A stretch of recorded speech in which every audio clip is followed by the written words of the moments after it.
안녕하십니까, 박사호입니다. 이번 방송에서는 타이완 얘기를 해보겠습니다.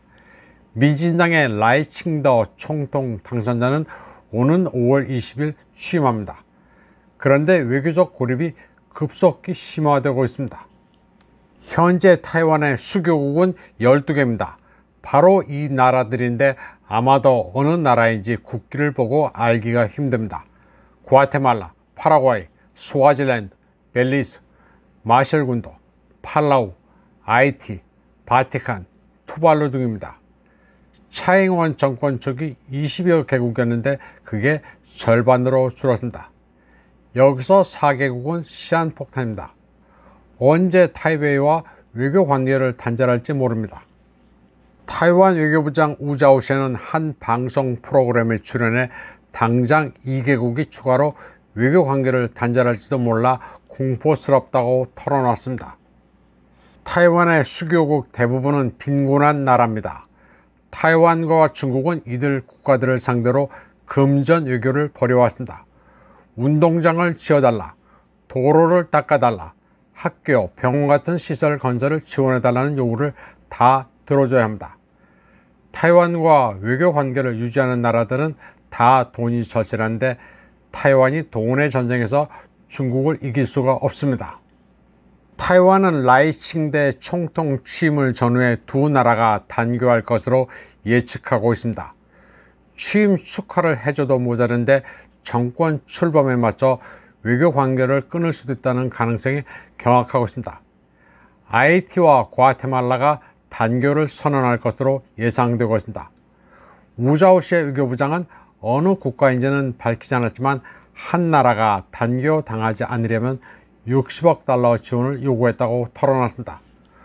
돈 안 주면 단교라는 얘기입니다.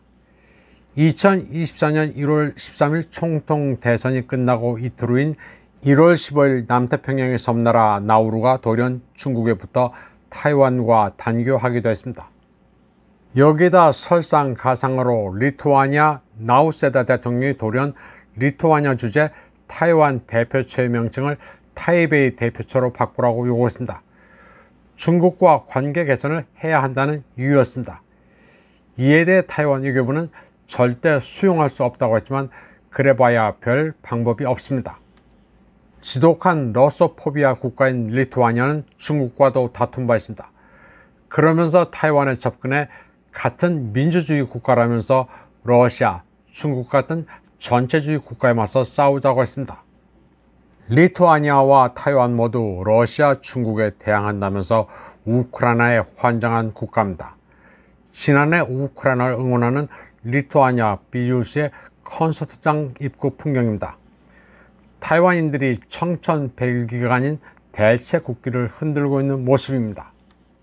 리투아니아는 중국과 국경을 접하는 나라도 아니고 타이완 역시 러시아와 국경을 접하고 있지 않습니다. 그런데 소국 두 나라가 힘을 합쳐 러시아, 중국 같은 큰 나라의 위협에 공동 대응하자는 것 자체가 좀 억지스럽습니다. 결국 리투아니아는 중국의 압력에 굴복했습니다. 중국이 무역 보복을 하자 견딜 수가 없었습니다. 중국이 러시아와 한편이라는 이유로 우크라이나를 지원하면서 타이완과 연대했는데 먹고 사는 문제는 장사가 없었습니다. 중국은 국민당을 끌어들여 화해 공세를 계속하는 한편으로 해협에서 군사적 압박도 가하고 있습니다. 그런데 미국은 무기를 팔아먹는 데 주력하고 있습니다. 우크라이나 전을 교훈 삼아 타이완도 자폭 드론이 필요하다면서 이미 한물간 스위치블레이드 300과 600을 구매할 것을 요청했습니다. 그러나 스위치블레이드는 가격이 비싸고 우크라이나에서 실패작임이 입증된 무기입니다.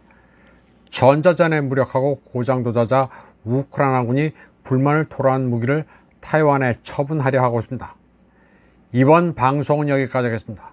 시청해주신 여러분 감사합니다.